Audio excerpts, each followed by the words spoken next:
আমার দেখা এমন একটা জংলি এলিয়েনের সাথে আর কি আমার পরিচয় আছে, যে জংলি এলিয়েনটা মানে 11 দিন হয়ে যায় তারপরেও মাথায় শ্যাম্পু করে না। গাইজ, এটা কি নর্মাল মনে হয় আপনাদের কাছে? আমার কাছে কিন্তু এটা একদমই কোনোভাবেই নর্মাল বিষয় মনে হয় না।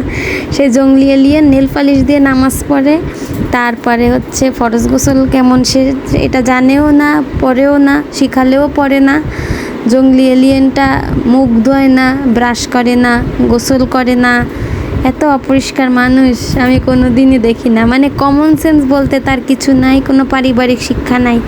এরকম জংলি এলিয়েন মানে কি আর বলার। তারপরে এরা কি প্রতিবন্ধী নাকি এদের ব্রেন শর্ট তাও জানি না। কারণ কি আমাকে হচ্ছে ওয়াদা করেছে যে কথা আমাদের ধরে শুয়ে যে একটা কথা সে কখনো করবে না একটা কাজ, কিন্তু পরে আবার যে সেই কাজ বারবার করে। এরা কি দিয়ে তৈরি আমার আসলে খুব জানতে মন চায়। নাকি এদের কোনো শিক্ষা নেই, পারিবারিক হোক বা একাডেমিক হোক, কোনো শিক্ষা নেই, কোনো নীতি নৈতিকতা বিবর্জিত মানুষ আর কি। এদের শিখালেও এরা জীবনও 100 বছরে শুধরাবে না।